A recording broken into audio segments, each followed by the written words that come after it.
welcome back to another episode of Spurs Related. A different style of video today. It's just me bringing you a Tottenham v Luton preview. We couldn't let you down. We promised you a video, so I, Jack, am here to deliver one. So let's get straight into things. So I'm going to start off with the biggest news, as we were all worried that Son and Maddison might not be fit for the game, but it turns out they are. So there's nothing to worry about. Son and Maddison will be fit for this weekend's match against Luton, which is massive news because we know how important they've been so far this season, and they are against any team. So Postecoglou said in the press conference yesterday, he said no cotton wool for Maddison, just barbed wire. This is when a journalist asked, has he been wrapped up in cotton wool? Will he be ready to play? And that's how Postecoglou responded. So massive news for Tottenham this weekend, which means Maddison will be fit and firing, ready to go. Just to touch on Maddison this season, I think he's been absolutely phenomenal. He's the creative player we've been missing since we've lost Eriksen. The way he finds those pockets of space and he can change a game with just one pass. That's how we got the opening goal against Liverpool. He scored fantastic goals against Burnley, and he's got the ball striking ability to score from anywhere on the pitch, which we've been missing for a long time. So yeah, massive news. Also, to touch on Son, apparently there's been a lot of rumours circulating that he was carrying a groin injury, but Postecoglou has said he's fit and ready to go for this Saturday's game. I've been seeing a lot of people talking on Twitter. Is it a chance maybe to start Valise up front? For me, when you've got a Son on red hot form, he has to play. There's an international break coming up. It'd be great if he could get a rest there. But this is a massive game for Tottenham, and it shouldn't be underestimated. That there shouldn't be any complacency when we play Luton, albeit they haven't had the best of starts, beating Everton last week, which is an absolutely huge result for them, on 4 points currently at the bottom end of the table. But massive game for Tottenham. It's a chance to go top of the table, albeit 8 games in. Who expected us to be in this situation? We need to take full advantage of it and keep pushing as high up on the table as we really can, because we don't know how long we're going to play this well for. Long may it continue, but we need to keep at it, keep performing, and I do feel like we will. So let's move on.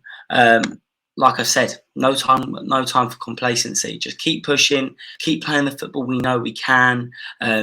Let's talk about some of the players. So I want to briefly touch on Kulusevski this season, as I don't think many people have given him the plaudits that potentially he deserves. I think he's been absolutely fantastic. His hold-up play, his ability to drop into the middle, maybe late in games. We've seen, what I found interesting is he's kept Kulusevski on for 90 minutes most of the game. And Kulusevski, I think, has run the most out of any Premier League player so far this season. So he's pressing hard up the field and he's winning the ball back. He's starting the possession.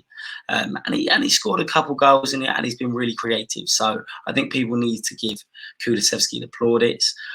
Someone else I want to talk about is, it's a massive chance for Richarlison. We all know he hasn't been the most confident this season. He came out and said he was struggling with his mental health, but he just wanted to focus on the football, and he wanted to perform for Tottenham, which is absolutely massive in it. And when you've got Richarlison fit and firing, you're talking about a striker that can deliver an extra 10 to 15 goals a season, which is needed for Tottenham. We need to spread out the goals. We've got Brennan Johnson, who's been brought in, but he's straight away been injured. You've got Perisic, who was performing really well at the start of the season, linking up nicely with Richarlison, getting fantastic balls into the box, but now he's injured for about 6 to 7 months. So it's massive. We need Richarlison. We paid £60 million for him, and if he can start scoring, which I expect him to do this, I'm not going to give away my score prediction just yet, but I think we can all expect a Richarlison goal potentially. Yeah, he's a really important player for us, and I think it's time he deserves that opportunity to play this weekend. And like I've said, it's a game that has to be won. I think Luton, they went instant promotion from League 2 to League 1, spent 4 years in the Championship, and now have found themselves in the Premier League, which is crazy. Really. It's a fantastic story, and Rob Edwards has done a great job bringing Luton to the Premier League. I remember them playing my local team, or relatively local team, Stevenage in League 2, who were their main rivals, and now they're competing with the likes of Tottenham, Man City, Arsenal, Chelsea in the Premier League, which is really an absolutely fantastic story. Capacity of 10,356 stadium, so it's the smallest in the Premier League. They needed an extension to actually even play in the Premier League, so it proves how well they've done.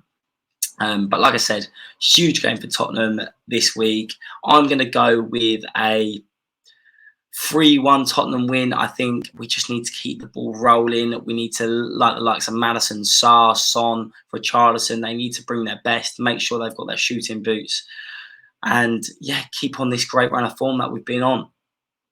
And yeah, today it was only a quick one, nice and short, nice and snappy, but I wanted to bring you something so you could at least have a little preview before we play Luton at 12:30 tomorrow morning. Have a great evening, guys, and I'll see you in the next one.